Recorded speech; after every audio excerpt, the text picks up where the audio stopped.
कक्षा 9वीं वार्षिक परीक्षा 2024-25 मैथमेटिक्स का ये स्टैंडर्ड पेपर है। आइए इसके सॉल्यूशन को देखते हैं।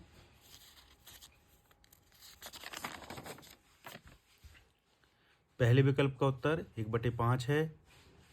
125 की घात माइनस 1/3 का मान पूछा गया था, इसमें से 1/5 है।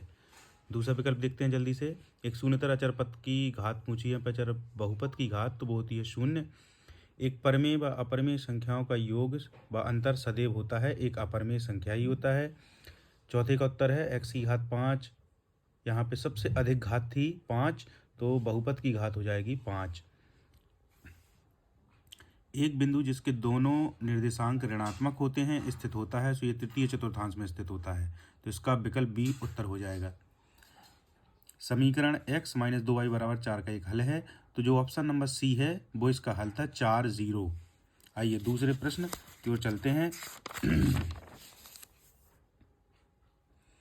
दूसरे प्रश्न में रिक्त स्थानों की पूर्ति पूछी गई थी। x³ - x² + 1 में x² का गुणांक, तो इसमें x² का गुणांक -1 है।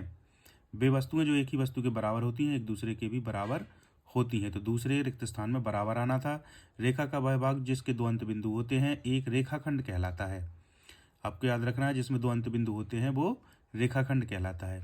तीसरा देखेंगे, एक ही त्रिभुज की बराबर भुजाओं के सम्मुख कोण भी बराबर होते हैं।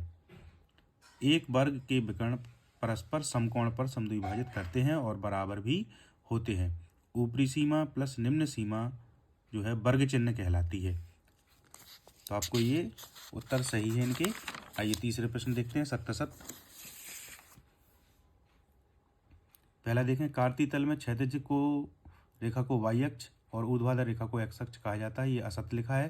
क्षैतिज रेखा को x अक्ष कहा जाता है और ऊर्ध्वाधर रेखा को y अक्ष।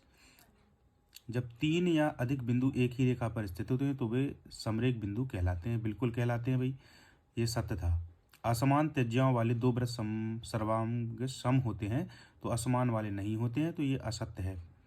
यदि एक त्रिभुज की तीनों भुजाएं दूसरे त्रिभुज की तीनों भुजाओं के बराबर हों तो दोनों त्रिभुज सर्वांग सम होते हैं, तो बिल्कुल होते हैं, ये सत्य है।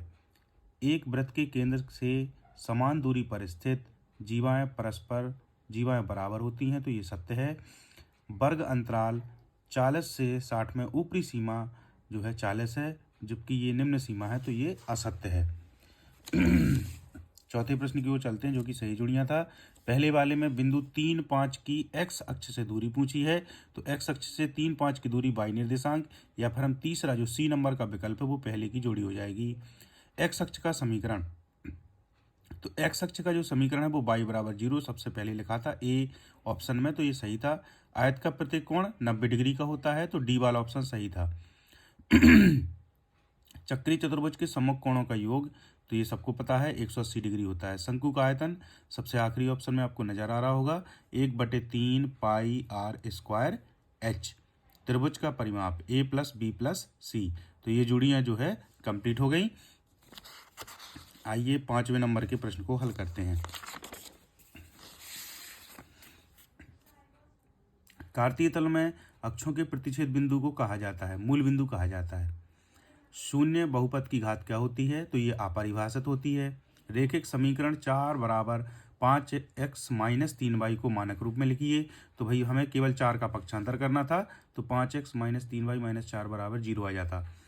रेखिक समीकरण में चर राशि की उच्चतम घात होती है, तो ये 1 होती है। समकोण का मान कितना होता है, तो ये 90 डिग्री। एक ही वृत्त की बराबर जीवाएं केंद्र पर कितना कोण अंतरित करती हैं, तो ये समान कोण अंतरित करती हैं। तो ये जो है आज के पेपर के सभी विकल्पों के उत्तर थे। आप लोग कक्षा 10वीं की तैयारी के लिए इस चैनल से जुड़ जाएं और चैनल को सब्सक्राइब कर लें। Thank you.